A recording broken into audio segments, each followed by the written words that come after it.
Hello అండి అందరికీ. ఈరోజు మార్నింగ్ నుంచి నాన్ స్టాప్గా వర్షం పడుతుంది కదా, అందుకే వేడి వేడిగా ఏమన్నా స్నాక్స్ లాగా తినాలనిపిస్తూ ఉంటుంది కదా ఈవినింగ్ టైంలో. అందుకనేసి ఈరోజు సోయా నగెట్స్ ఎలా తయారు చేయాలో చూద్దామని.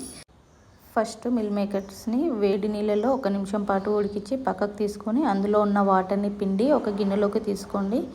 ఇందులోనే కొంచెం ఉప్పు, కారం, ధనియాల పొడి, సరిపడా శనగపిండి, కొంచెం కార్న్ఫ్లోర్ తీసుకొని మంచిగా కలిపి పక్కకు పెట్టేసుకోండి. అందులో వాటర్ ఉంటుంది కదా, ఆ వాటర్ అంతా అబ్జర్వ్ చేసుకుంటుంది దానికి. తర్వాత మూకుడు పెట్టుకొని సరిపడా ఆయిల్ వేసుకొని అందులోనే మనం కలిపి పెట్టుకున్న మిల్ మేకర్స్ని కొన్ని కొన్నిగా వేసుకోండి. మీడియం ఫ్లేమ్లోనే డీప్ ఫ్రై చేసుకోవాలి. అవి రెడ్ కలర్కి వచ్చిన తర్వాత తీసి పక్కకు పెట్టేసుకుందాము. మళ్ళీ ఇలానే మిగతావి అన్నీ కూడా ఇదే ప్రాసెస్లో చేసేసుకుందాం. మిగతా మిల్ మేకర్స్ మొత్తాన్ని అలానే చేసుకోవాలి. మళ్ళీ ఇంకొక కడాయి తీసుకొని కొంచెం ఆయిల్ వేసుకొని, నేనైతే అదే కడాయిలో చేస్తున్నాను.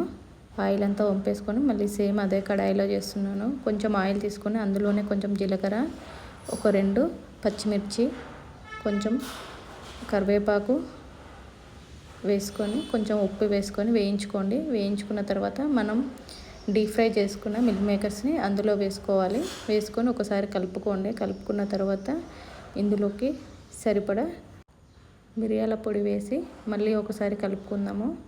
ఫైనల్గా కొంచెం కొత్తిమీర కూడా వేసుకోవాలి.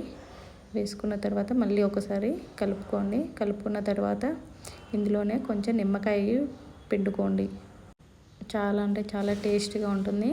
నిమ్మకాయ పిండుకోవడం వల్ల చాలా బాగుంటుంది. ఇంతే అండి, రెడీ సోయా నగెట్స్. పిల్లలకి టమాటా సాస్ తోటి, పెద్దవాళ్ళకి ఆనియన్. ఈ ఆనియన్లో కొంచెం నిమ్మకాయ పిండుకొని చాలా బాగుంటుంది. చాలా అంటే చాలా టేస్టీగా ఉంటుంది. Thank you for watching.